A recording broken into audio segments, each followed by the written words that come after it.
Hello world, welcome one, welcome all to the very first ever Europe in Ruins CarrotCast.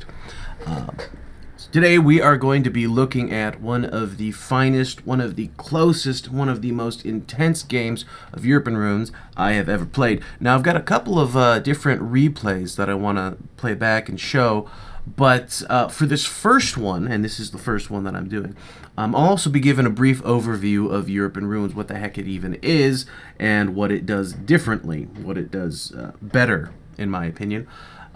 So Europe in Ruins, real quick for those of you who don't know, is an award-winning modification for the award-winning strategy game Company of Heroes. And it does a lot of things differently, it does a lot of things bigger, it does a lot of things better than not just Company of Heroes 1, but Company of Heroes 2, and a whole lot of other games and mods out there. So I do want to showcase that. Now, I have, in the description, included the playback file as well as the battle file for this.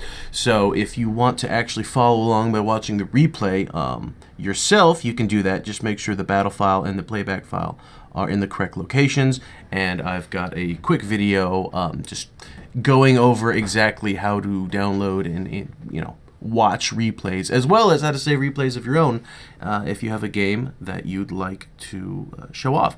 And that being said, I have a couple games that I will be playing back of my own games, but I don't want to just sit here and cast my own games. So if you have a battle that you would like to send in, please do so. I will give it a watch, and I will maybe even give it a shoutcast. So we could go on about a lot of different things, but I don't want to bore you here with too much details. Needless to say, I'll add a couple of addendums probably at the end of the video, but what we're really here for is to watch a game, a great game, a really damn fine game. So here we are. Do you know where we are, everybody, ladies and gentlemen, viewing at home? You see here on the screen, what are we looking at? How about now? I mean, this probably gives it away.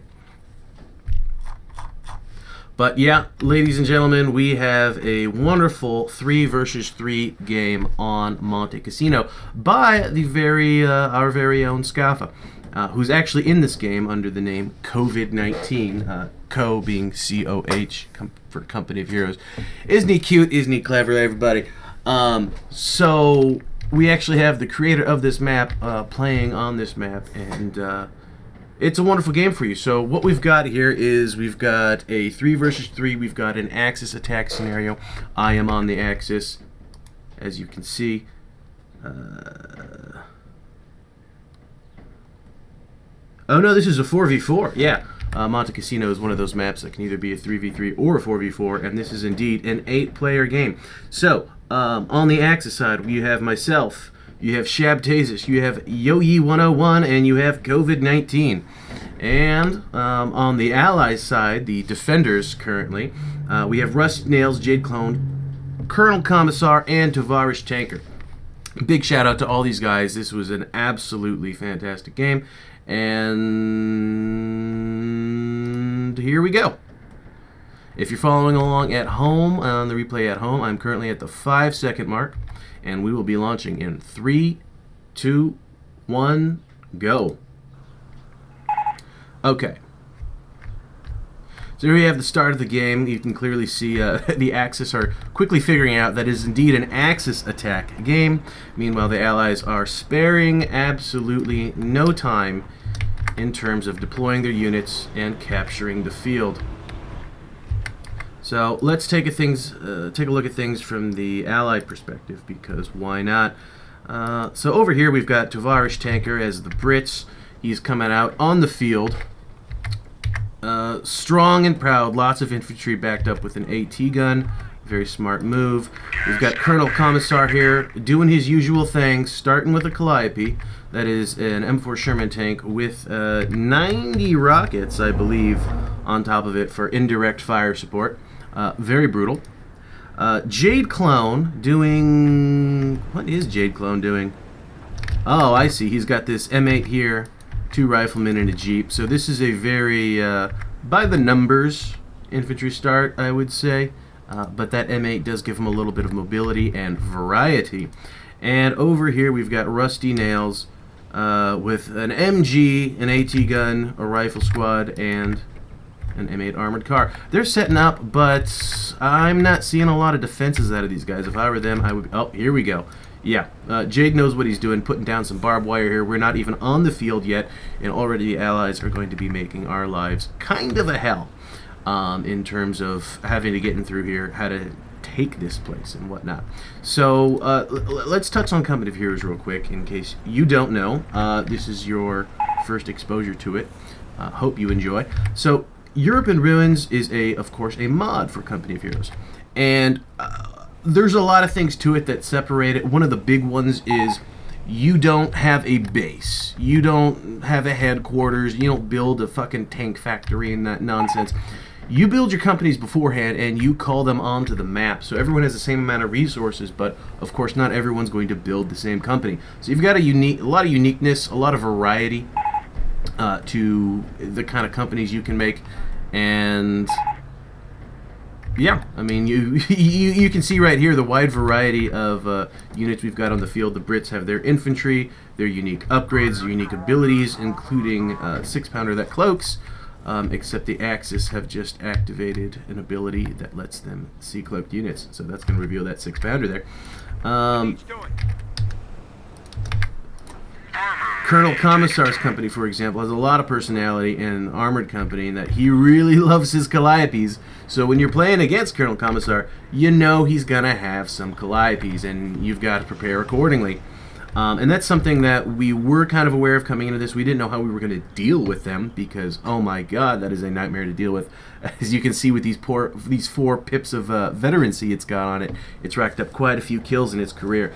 And it has survived over time. That's another thing that Europe in Ruins, a mod for Company of Heroes, does, in that we have persistency over time, in that veterancy that a unit gains in one battle, for example, by killing a Jeep here, will persist throughout battles so long as that unit survives. So you've got this incentive to not just use your units wisely, but actually preserve them to some degree,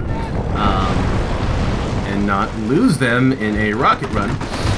Because if those units survive, they will have a better experience for games to come.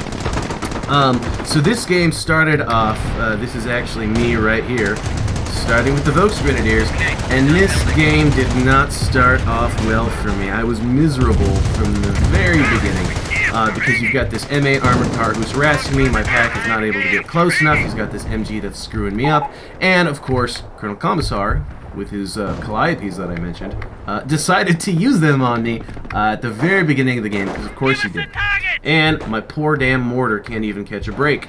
So this whole time I felt miserable, and I felt like the weak link, and I was trying to hold on as well as I could. I've got this house pretty well secured until it gets knocked down by this AT gun. But meanwhile, fortunately I've got teammates who know what they're doing, who are able to pick up a little bit of the slack. Now Shab is being real brave, and he's just running right into the middle of this map. For all the fortifications they built around it, we're not able to really get into the position, but they're not really able to hold it either because they've got, what, an AT gun and an M8? So they're able to force us off. There's a broken arrow activated here. You can see planes coming by. This is something, as far as I know, unique to Europe in Ruins, this kind of off-map, where you have planes that come by and they've actually got their own little AI who do targeted strafing runs on units in the area. So it's not just your bog standard point and click, 6 howitzer barrage that you get from Vico. You should not, when an anti-tank strafing run is activated within the area, you should move your armor. But this is just something that Shab did not catch, so that martyr got real beat up real quick. Meanwhile, I don't even want to watch this. I was so miserable, man. This was not going my way. Now they've got my little house. I'm not even able to fight back. He's got his MG set up on me, and I just did not know what to do here other than hold on and hope that holding on alone was enough, I suppose. Checking over this side of the map to happier times. Shab is again being real ballsy with these Panzer Grenadiers. He seems to be more interested in getting the DPS out of them to cause a lot of damage, to cause the enemy to retreat. He doesn't really seem to care so much about the survival aspect of it, although he's got Vet 1 and Vet 2 here. So these are units that have survived over multiple games. There you go, retreating off. He wants to save this vet. Keeping this one guy on the field could be useful, but you know, he's doing the mental math and he's figuring out the veterancy on this unit is going to be more useful in the long run for him to hold on to. He can always pull this unit off and call another one on. There's no need to sacrifice every unit to the very last unnecessarily. And interesting engagement here. We've got Skaffa's Panther going up against Tovarish's 6-pounder. Oh, and there's the Calliope. We're going to see a lot of this. You notice how this kind of looks like the surface of the moon now? Yeah, that's going to be most of the map. And that's just how it's going to go. As you can see over here, I've managed to barely get the pieces back together and start to form some sort of cogent defense. We are on the attack, and one thing to point out that I didn't mention earlier about attack mode is there are multiple game modes within Europe and Ruins. There's meet engagement, where all players face each other at the same time. They all just come on. There's reinforcements, where a smaller number of players starts, and then over an interval of time, additional players will come on the field to reinforce them one by one. So you start off with a fewer players, and then you go off to more players, and you got to hold the line till everyone gets together. And then you have attack defense mode, and either side can attack or defend. It just so happens that we got a bad roll of the dice. Well, I won't say it's a bad roll of the dice, but the way it worked out is we were attacking. Now, when you're defending, of course, you've got all that extra time to build these nice little defenses here. Of course, if you don't man your posts, then some engineers can just come and clear out this barbed wire. But if you're attacking, you know, it sucks to go up against fortifications and prepared positions, but you do get a small population bonus. So you can have additional units on the field, so you will actually outnumber your opponents if you're maximizing your population correctly. And in doing so, even though you're attacking, you can still have an advantage of some sort in that you have the numbers on them. And you can see it's not doing me any good because RustyNails is tearing me up with this MG, is tearing me up with this M8, and my defensive company is not something that can cover this wide of an expanse by itself. My teammates have been concentrating in the middle. They've been making a lot of progress. They're doing some good work here. I'm also killing them as they do that, because that's just what my mortar's going to do. But you can see I start to shift over to this direction. I just decide to grab the middle because I think holding these fortifications is going to be much more useful and much more important to us than, you know, holding on to this house. Eventually we get this crap cleared out, and I just don't remember when that was. I just remember being miserable this whole time. Even my mortar can't escape the MG. It was just a nightmare for me. But this was definitely a big learning experience too. I quickly learned that I needed to adjust my company to be able to deal with stuff like this. And once again, that's one of the selling points of Europe and Ruins, in that, you know, you build your company and it plays out however it plays out, and you just got to learn from there. It's not about learning a better build order or improving your APM, although those things do help. But company composition is a huge part of it. If I know I'm going to get Calliope'd like this, maybe I shouldn't have a pack gun and a mortar sitting right next to each other, just asking you to get artied. So you have a Calliope, you have another broken arrow coming down, and this guy's just making his cannon strafing runs on all my stuff, and I was getting more and more desperate as things went on. You can see I've just got a mortar and a pack right now. I've got some more units coming, but you know, it's really kind of on my allies to pick up the pieces of my miserable failure, which they are doing wonderfully. Shab was a real key player here in terms of just getting these flamers in, and that doesn't look like much, but they contributed a lot before, and they bought me some time. It also bought time for this elephant here, which is gonna... We need a game changer at this point. Looking at things from our team's perspective, we need something that's gonna, like... We're already behind on territory. They're already gaining on us on poppies. You can see they're gaining 64. We're only gaining 36, so 32 now. So they are literally gaining double the population per minute that we are. We need something that's going to make a splash, and that elephant, this had better be it, you know. I don't have any particularly heavy armor within my company. The heaviest I have is a panther. So that's...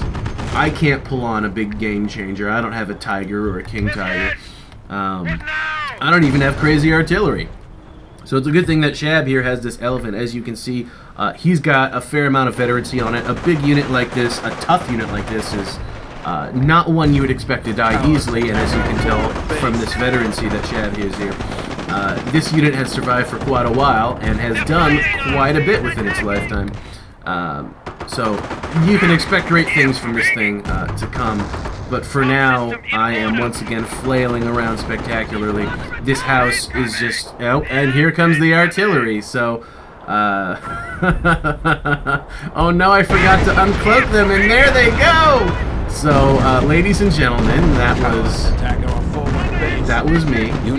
And here we go. But you see, one shot from that elephant is really getting that M4 to fuck off, which is exactly what we need right here. And we're making a decent amount of progress, even though we haven't grabbed any territory yet. We have started to push within their territory. These guys over here, I'm actually able to draw enough forces away from this flank that my allies are able to make some progress. So at least I'm useful for that.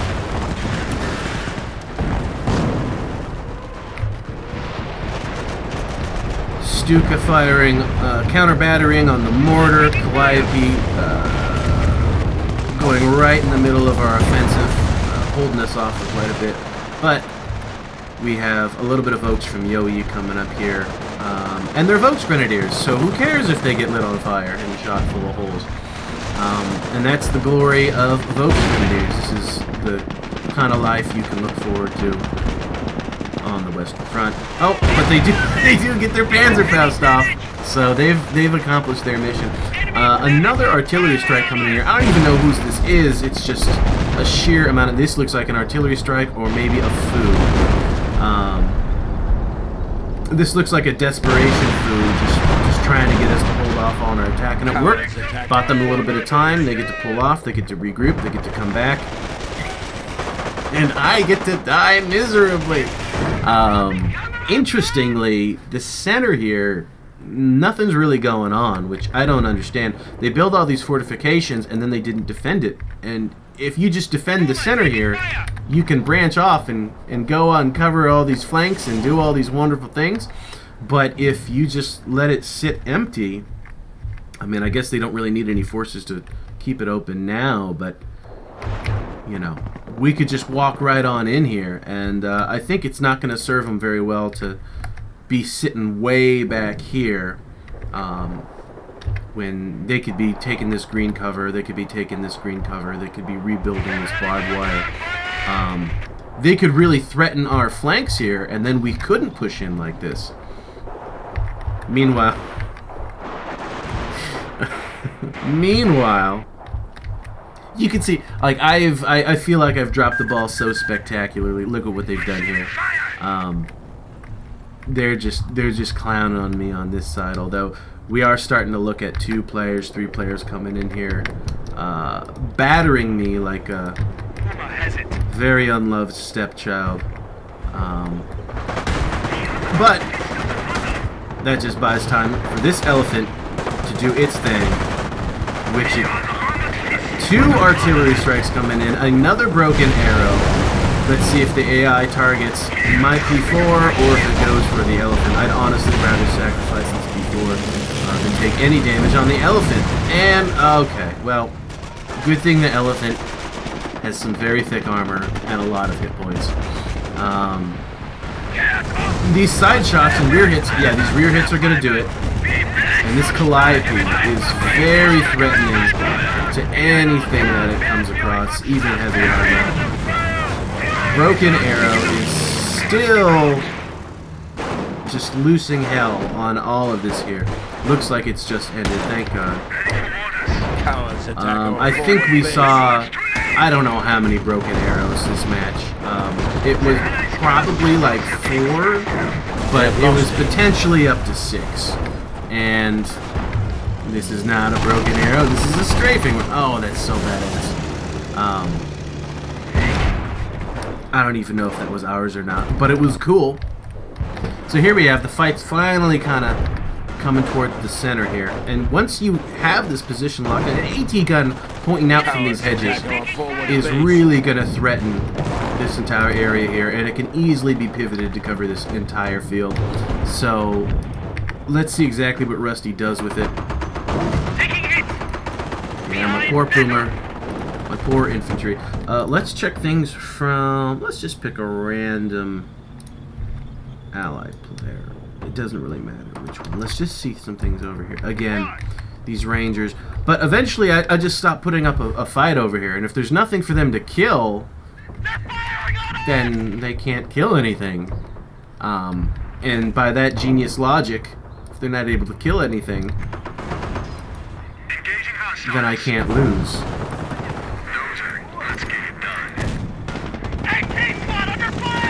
There we go. That was a beautiful shot by that plane. And what's cool is like that plane actually took a shot. It rolled an RNG. It got a really good roll. It didn't scatter very far. It landed right on the target where it should have.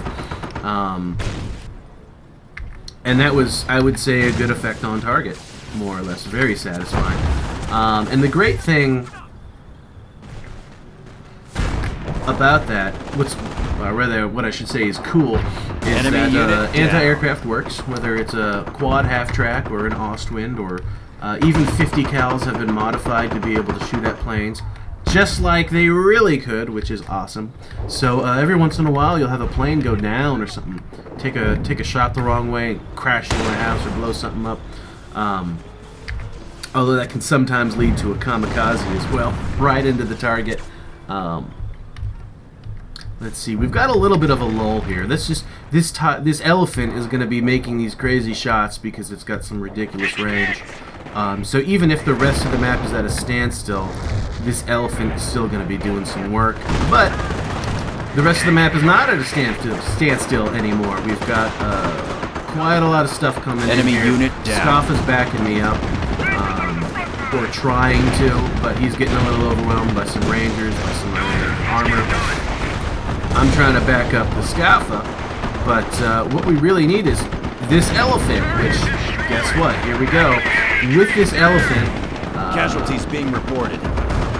I'm finally feeling a little confident to actually be able to push up, to be harassed by, you know, multiple units from at least 2 players all game, to finally just have an elephant say, fuck off, fuck off, fuck off, and be able to clear this place out is actually going to give me some breathing room.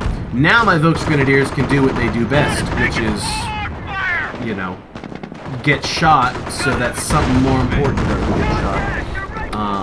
Good artillery on this AT gun here. It's another strafing run. I believe that's a Scorched Earth ability. I want to say Scorched Earth because I don't think it's a Luftwaffe ability. I don't see any Fallschirmjägers or Luftwaffe infantry. So I'm assuming we don't have a Luftwaffe player. Although it's interesting that for artillery he went with the strafing run and not like a Hummel or something with an incendiary barrage. Alright, a little quick action here. And I knew that mine was there. Down. The most frustrating thing about that was I knew that mine was there, and the Panther's hitbox did not touch the mine. I made sure when I was giving it its orders, when I was microing it, the Panther's hitbox did not hit the mine. But the mine went off anyways, and there goes my engine. Fortunately, this M8 is no match for our Krupp Steel, but unfortunately a Pershing is also going to ruin my day. Here comes the elephant to save the day. We've got some artillery coming in, missing its target, but looking pretty cool, I suppose. So there's always that. Things are very quiet on this flank over here. So let's get back to the action, which is really just my Volksgrenadiers shooting here and my Panthers shooting here, and we're picking off some kills where we can. Every kill on the Brits, you know, really matters. They're a pretty expensive faction to purchase and to reinforce. But he's going to get my Volksgrenadiers at LMG 26. And they've got a sniper, which if I wasn't miserable enough already, I hate snipers. I hate snipers so much, I don't even deal with them. I just hope that my teammates deal with them, because I fucking cannot deal with these guys. Oh, but Yoyi has his own sniper. So we're going to have some dueling snipers. And this is honestly the perfect terrain for a sniper duel right here. So let's keep an eye on that. Let's see how that plays out. Over here on this flank, yeah, I had my Puma. No repairs left on this thing, so I was just using it as a field scout with that just so happens to have an autocannon on it. But nothing really holding this flank. I feel like if the Allies had just thrown a single infantry squad down this way, they would at least be capturing this territory, let alone, you know, maybe killing this mortar or taking out my Puma. This is like a forward intel being popped by someone on the Allies team. I think armor. I think it's an ability that reveals support weapons to you. That includes packs, MGs, and mortars. Enemy unit down. Stuff to know for an armor company.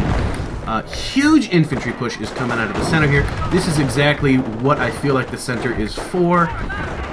You hold off your enemies, you get favorable terrain on them, you get some kills on them, you use it to push out. This artillery, I mean, that hurt, but this artillery would have done so much more if it weren't for these physical fortifications. Not just the green cover that these units are in, but also the physical terrain, which actually blocks these shots. You know, that Stuka walked away with 2 or 3 kills and not, you know, 9 or 10. Snipers are still dueling. Oh, this could be it. And yep, there we go. Caught it live on camera, ladies and gentlemen. Our forces are taking casualties. RustyNails sniper is taking out Yoyi's sniper. So now, look, Allies have a sniper running free. Oh, do they? Do they? Oh, damn it. Oh, okay, that's one lucky sniper there. 4 kills already, one of them being an enemy sniper. So he's definitely earned his keep as it is, and he will probably be doing more work. Enemy unit There down. goes Skaffa's Panther. What did that? Probably the multiple AT guns. Makes sense. Yoyi getting real good with this mortar, though. Okay, this is a beautiful artillery as well. Right in the middle here. This is going to be a rocket run or a strafing run. A beautiful strafing run. And a ghost AT gun. There we go. So nice of the Netherworld to deliver us an AT gun. Burger Tiger. Enemy unit down. I don't know if he's salvaging the wreck or if he's repairing it. It looks like he's repairing it. I'm not sure if that's how it works, though. Did this Panther come back? Well, we're about to find out. Exciting stuff. Over here on this side of the map, again, you've got... See, this is a good move from Rusty. When you have even just a one-man squad sitting off in a corner here, having infantry in a sector prevents the enemy from capturing that sector. So if you hold a sector, you just have a one-man squad right here. You know, you could pull it off. You could save the veterancy. It does have a vehicle kill, so that is kind of worth saving maybe. But it doesn't have any pips of veterancy on it, so it's really not that big of a deal. And by holding it here, he's keeping us from capping this sector. Now, if Skaffa knew that this guy was here, he could have just moved over to this sector and tried to cap around him or something, maybe send a vehicle down this way to deal with the problem. But real great capping game from the Allied players. Axis, our team is currently, as you can see, we're actually losing population at this point. So population builds over the course of the game, starts at about 25, builds up to about 40. Attackers, again, get bonus population for attacking, and some doctrines have doctrinal unlocks that allow you to have a higher population cap as well. But it builds up to about 40, and once it hits 40, the team that has more than half the territory, merely stays at 40, but the team that has less than half the territory, they actually start to lose population. So there's kind of a sense of urgency here. We are really feeling, let's check things from Skaffa's perspective. We're feeling the pressure. We're losing population. We've got however much population tied up in this Burger Tiger here, which is not a bad investment, but it's a bunch of population that doesn't have a gun to contribute to the fight. We are concentrated, and this is key. Pay attention to this. We are concentrated here on one point. We are focusing in, trying to cut through like a scalpel. If we had spread off across a wide front, we wouldn't encounter a lot of resistance necessarily, but we'd be so spread out that any resistance we did encounter would have held us back. But by concentrating our forces on this flank, and then you'll see them come around here, we're able to not only strike where our enemy is weak, but then move and strike again where they're weak. And this is something that I gotta give props to Skaffa. This is something he's really good at doing, is hitting you on one flank and then just hitting you on the other. And for any new player out there, anyone, who needs... that's the number one tip I could give you, I guess, is if you want to be better at Europe and Ruins and you just want one tip to make it happen. I mean, there's a lot of things you could do, a lot of things you could recommend. But if you can be mobile, if you can hit this flank like we did, take out some forces, maybe cap a sector, and then when your opponent's busy just trying to set up some sort of defense here, not even thinking about counterattacking or anything of the sort, because you bloodied their nose a little bit, then you come on over to the other flank. They're not expecting an attack over here. They don't have any defenses. This one rifleman is not going to hold off a panther. So we're kind of able to hit you with a 1-2 punch, and this is what really saved us, is the mobility here. Skaffa kind of leading the charge, kind of directing everyone else to follow him around. You see Yo-Yi coming in with 3 pieces the enemy is weakening even now. of armor, and we really need infantry right now, is what we need, so we can cap some territory and get back into the fight. And that's exactly what I'm calling on here. I realize we need more territory. We need to capture these sectors. We have enough armor as it is. My defensive company is full of Oaks Grenadiers, so why don't I call a couple of these guys on out, try to capture some territory. I'm not fighting. I don't have anything to fight a Panther or a Pershing anyways, other than a Panther of my own, which is busy repairing. So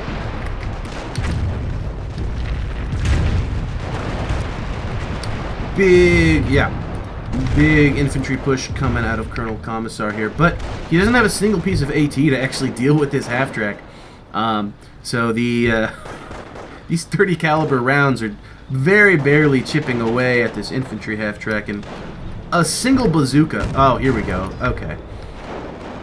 A single bazooka would deal with this, but the 75 millimeter of the Calliope is enough to defend itself and at least fend off this half-track here.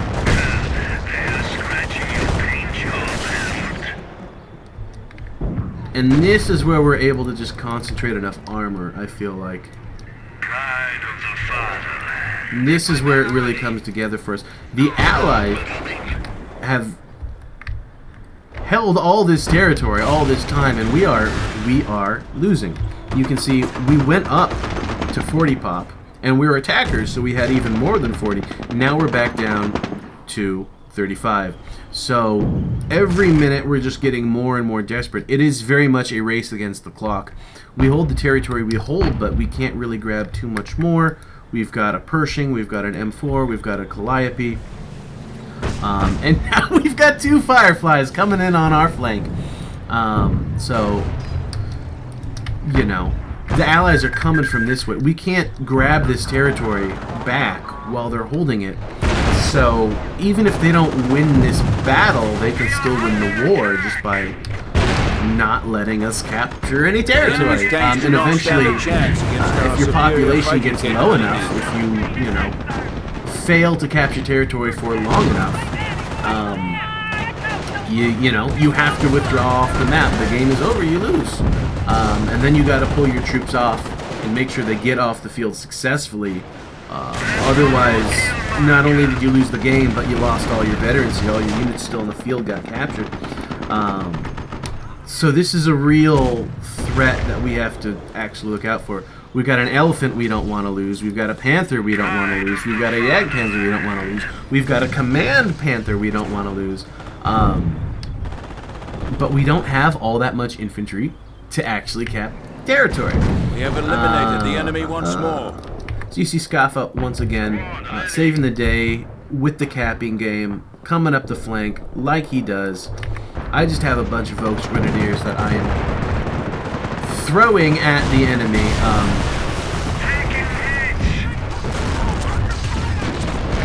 Look at that Calliope, man.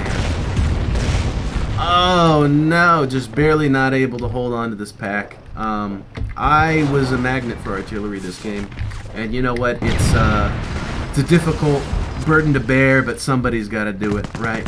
So I'm glad I could do my part. Probably the most useful thing I did was build this medic bunker here, just to let my team come back and heal up a bit.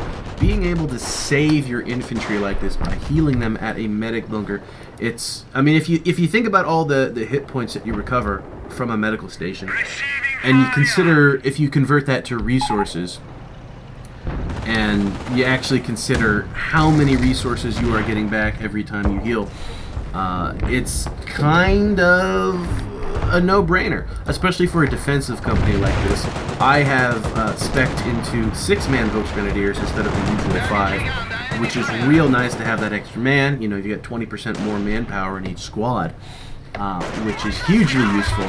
But I also have Ostfront Veterans, which gives everyone 10 more HP. So you've got an additional man, and everyone's got 10 additional HP. And I am once again, ladies and gentlemen, absolutely screwed. My pack gets a couple shots off. My Volks, you know, they're just going to fight to the very end, as they do. But it seems almost a single Stuka seemed to turn the tide of that battle.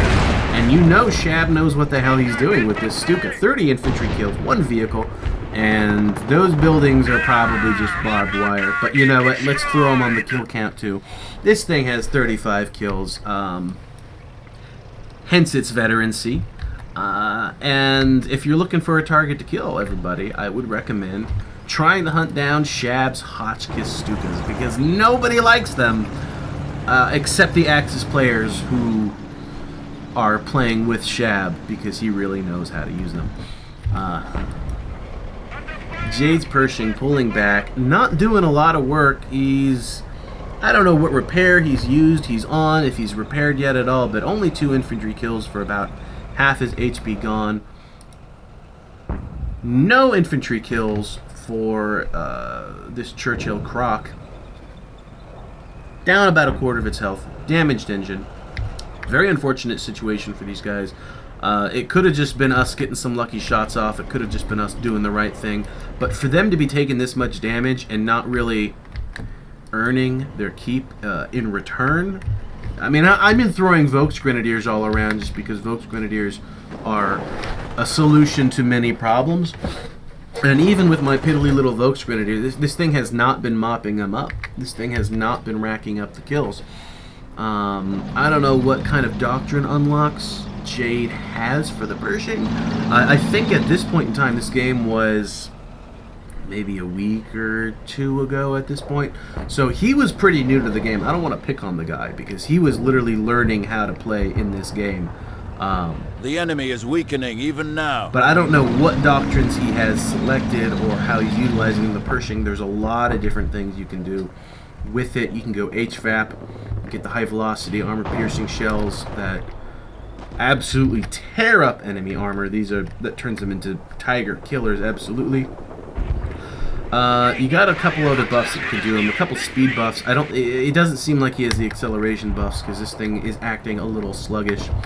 But you can see, armor has the Pershing, it also has the Calliope. And Colonel Commissar knows what he's doing when it comes to Calliopes. So if you want to take a lesson from this guy, just kind of pay attention to what he shoots at. Basically, anytime a support weapon gets revealed, especially an AT gun, you're going to want to drop that Calliope on it. You're going to delete that AT gun. You know, he could easily delete that squad if he knew it was there. He could easily wipe out this pack. Enemy unit eradicated. The Pershing is going to be a little bit more of a direct combatant. But boy howdy, would it be pretty useful right here.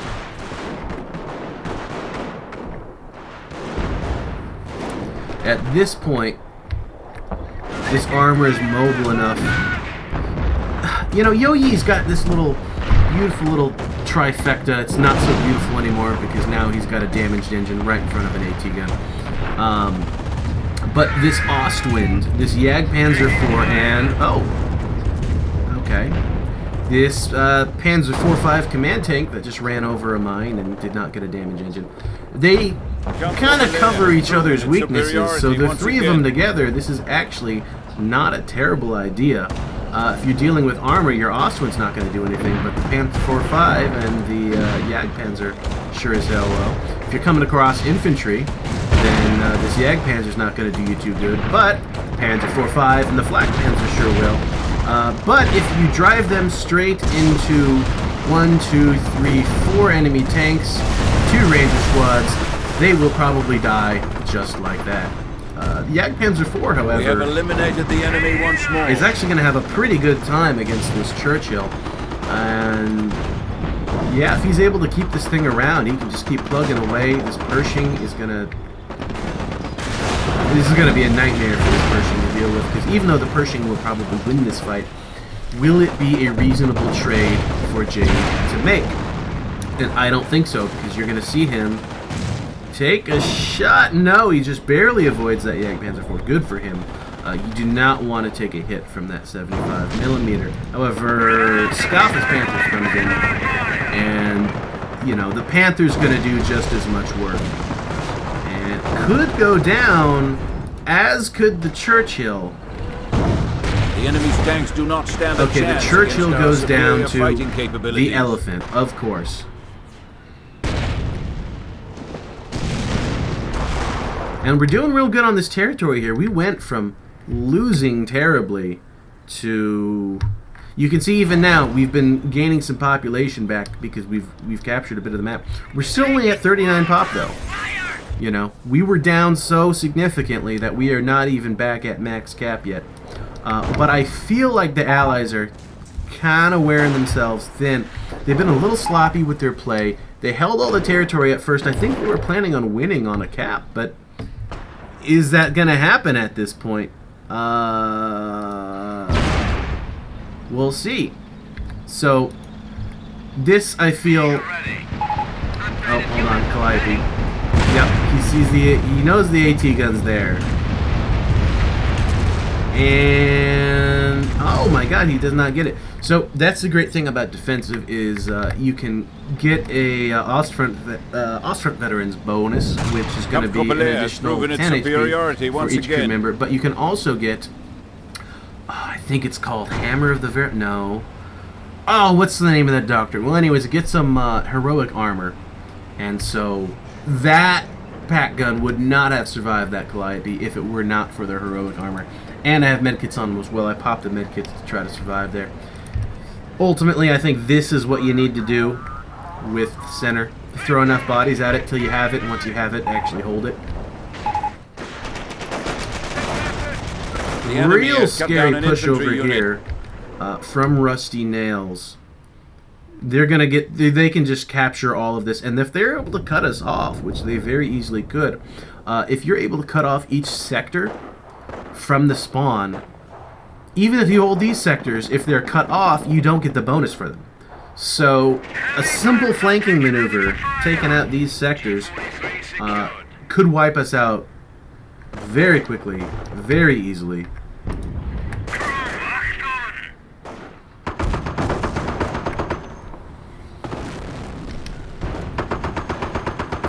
Comes the Pershing, deal with the Panther.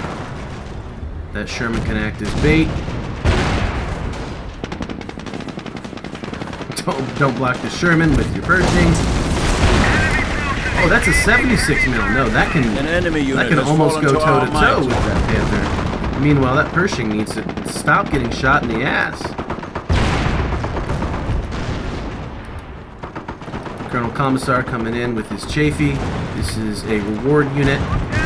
Not in Company of Heroes, however, we do have it here in Europe and Ruins. It is a reward unit, so it is something that you can earn or purchase on the market, or you can just be randomly rewarded it. Meanwhile, we've got, I believe, a Thunderbolt is also a special specific reward unit. So we've got 2 reward units here rolling up our flank. Reward units, they tend to be more side grades than upgrades compared to units. They're not better just because they're reward units. They have their trade-offs. They have their pros and their cons. But certainly to have 2 reward units rolling up our flank is not good for us. And this flank is kind of becoming their last stand. At this point, it's pretty easy to tell. We've pretty well held the middle. We've wired it off. I put down a nice little bunker here and a nice little bunker here. So this is an AMG nest. I placed it here specifically. It ended up not getting a lot of use. I don't know if it got any use actually. But this way was to cover the entrance, to keep the enemy from pushing in here. Meanwhile, these hedges provide a nice line of sight block and protection. So the only way they could attack this bunker is from a direction where we could hit back. I also put a bunker down here in the center here. And GG is called. 1 player already annihilated from the Allies. 3 other allies still putting up a pretty valiant effort. And you can see they have the numbers here. It's just looking desperate enough for them that they don't want to throw their companies away on it. We've also got a pretty secure hold on the center here. And we are once again back up to 45 pop cap. Once again, that's the 40 max plus the 5 bonus for attacking. And this is what ended up saving us, I think. I think attacking, we came into the situation, especially I came into the situation, and we just kind of got battered against, you know, this wall of fortifications and defensive positions that they had picked up. But they were a little sloppy with their units. They lost population, you know, more than they should have. And eventually we were able to get to a point where, you know, even if they're at max pop on the field and we are too, we actually outnumber them by a little bit. And we were able to use that advantage to our favor and kind of push on in here, take back all this territory. And I wired myself in. I'm not very bright. I don't know if you can tell that or not. But I do make some great fortifications. Check this out. Isn't this just beautiful? So there we have it. The game officially ends. I don't think there's a way to check out the score screen on a replay, so I can't quite show you the kill counts there. However, what we can do is we can look it up in the intelligence tab in the launcher. So I'll get to that in just a moment. Let's take one final look at the field here. Skaffa, this Burger Tiger, I believe it brought this. Did it bring the Panther back, or I don't know. But either way, this Burger Tiger, whether it brought the Panther back or it was just making repairs, I think really every unit on the field was kind of key to our victory at this point. The point I was making with the Burger Tiger, if the Burger Tiger wasn't making all these repairs, Skaffa, I don't think, would have enough vehicles. I mean, all he has is this Panther. So this Burger Tiger making the repairs was necessary for us to be left with just this left over. Obviously, the Elephant played a huge role. The 15 infantry is just the start of things. The 2 vehicles and the tank kill that it got were really kind of where the elephant earns its keeps. It is an anti-tank unit. It is a tank destroyer, so no surprise that it destroyed some tanks. But once again, high level of veterancy on this thing. It was doing work the whole damn time. You've got just a little bit of infantry left from everybody. And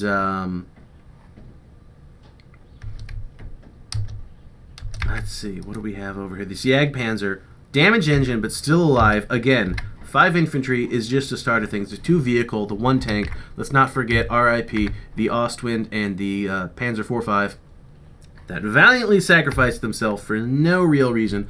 But they all racked up some kills, and if that Ostwind and that Panzer IV-5 didn't do what they did, I don't know how we would have held on. Meanwhile, over here, even just these individual 2-man units, if we didn't have them to push up these flanks and cap these sectors, I mean, it really came down to a matter of inches. We were desperately out ourselves. I just so happened to call on, this was one of my last call-ins, and, you know, I built up some fortifications, you know, to batten down the hatches, get ready for a storm, and it didn't come, but if it did come, well, we could have just been wiped off the map. And that was something that I was very afraid of. Now let's check out the kills. Alrighty. So, if you want to look up the battle, and you can look this up yourself in the Europe in Ruins launcher. First of all, we're going to have to open the Europe in Ruins launcher.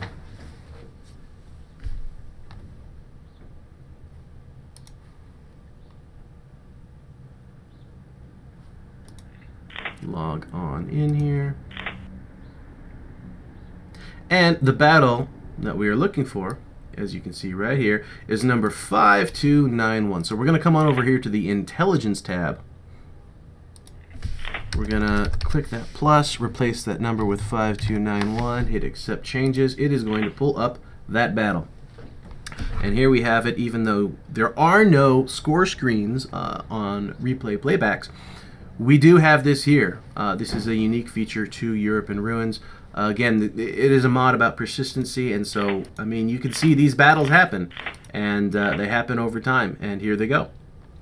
So here's battle 5291, and we can see that Shab and Yo-Yi were really doing the heavy lifting in terms of wiping out infantry, but that's because he had an elephant and some other pretty good stuff, wiping out stuff left, right, and center. Lots of vehicles out of them. Meanwhile, the Allies doing a pretty good job of just... When you see loot losses like this is not necessarily a bad thing. This means you have a lot of units in your company to lose in the first place. And company selection is a huge aspect of it. You need a lot of bodies to be able to throw at a problem. And you can see... I gotta go back and do this. 5291, accept changes. You can see what it was able to do for them. Most of the battle, we were at about 35% cap territory, and we were not able to push past that 1/3 mark. And that is what that means. They were able to hold all these sectors this whole game. And it was really just our population cap bonus that did it for us, I believe. You can see here, this was a struggle all the way up till the 35-minute point. And then it was just an absolutely brutal slog. Let's take a look at the population counts as we go on.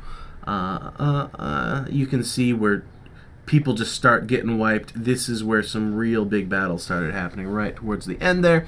And in addition to the population, you can also look at team kill totals.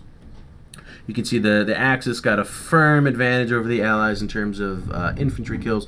Not surprising, you've got 4-man Grenadier squads versus 6-man Rifleman squads. The Axis are going to rack up more kills, but what's interesting is you look at the vehicle kills.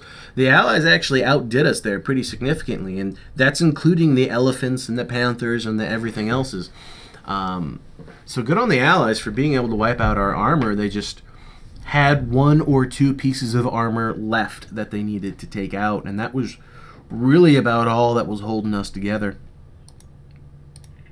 So, I think that's gone on quite enough. I'm sure you can see here from this territory chart why I wanted to cast this game. It was such an uphill struggle. I felt like an underdog the whole time. I don't know how you feel about it. You can let me know in the comment section down below. Or you can tell me what you would have done differently to not get absolutely murdered like I did. But thank you so much for joining us. I do want to be doing more of these. I do want to be doing a bit more as well to promote Europe in Ruins. If you're a part of it, you know why it's great, and you love it, and you love it for a damn good reason. If you're not so familiar with it, check it out.